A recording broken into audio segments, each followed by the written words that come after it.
कभी तुम बिन बुलाए नहीं आ सकते मेरे घर में। रिया, वो नहीं आएगी, धोखा देगी तुम्हें, देख लेना। और अब जब कहीं कबीर मुझसे मोहब्बत कर। एक बात मैंने तुम्हारी मानी, मिन्हा से तुम्हारी शादी तय नहीं की। अब एक बात तुम मेरी मान लो ना। तुमसे बहुत मोहब्बत करता हूँ, इन सब लोगों के सामने कह रहा हूँ। तुम्हें अपनाना चाहता हूँ।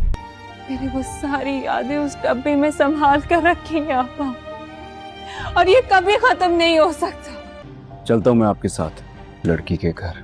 अगर ये मजाक है ना तो बहुत बुरा है। लाख दुश्मनियों के बाद भी ये रिश्ता मेरे साथ रहा है और मरते दम तक रहेगा। रिया, कदम भी आगे मत बढ़ा। तुम्हें किसी से डरने की जरूरत नहीं है, मैं आ गया हूं ना। ये रिश्ता हमेशा मेरे साथ रहा है। कभी लोगों के मुंह से सुना तो कभी दिल से आवाज आई कि वो मेरा मंगेतर है। तुम ये सब जानती थी और तुमने मुझे नहीं बताया। क्या बताती तुम्हें परेशान नहीं करना चाहती थी। वो परेशानी अब गले का तौक बन गई है, अब भी छुपाओ मुझसे।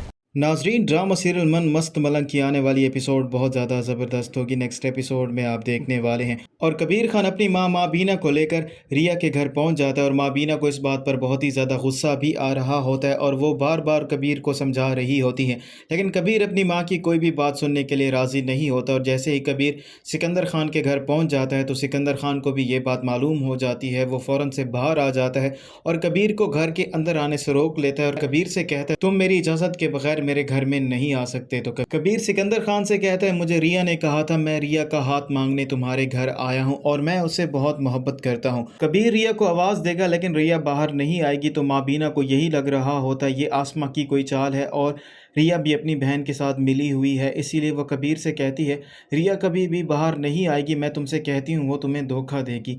लेकिन माँ बीना की बात झूठ हो जाएगी और रिया फ़ौरन से बाहर आ जाएगी। और जैसे ही रिया बाहर आएगी तो कबीर रिया से कहेगा, तुम्हें किसी से डरने की ज़रूरत नहीं है, मैं आज सबके सामने अपनी मोहब्बत का इजहार करता हूँ, मैं तुमसे मोहब्बत करता हूँ और मैं तुमसे शादी भी करना चाहता हूँ। और रिया जैसे ही कबीर की तरफ बढ़ने लगेगी तो आसमा उसका हाथ पकड़ लेती है और उसे कहती है, अगर तुमने एक कदम और बढ़ाया तो मैं तुम्हारी टांगें तोड़ दूंगी। तो कबीर रिया से कहता है, तुम्हें किसी से डरने की ज़रूरत नहीं है, मैं तुम्हारे साथ हूँ और मैं तुम्हें कुछ भी नहीं होने दूंगा। और माँ बीना जैसे ही कबीर और रिया की ये मोहब्बत देखेगी वो बहुत ज़्यादा परेशान हो जाएगी। कबीर और रिया के इस रिश्ते के लिए ना ही सिकंदर खान और उसकी बहन आसमा राज़ी होती हैं और ना ही कबीर की माँ बीना इस बात के लिए राज़ी होती है।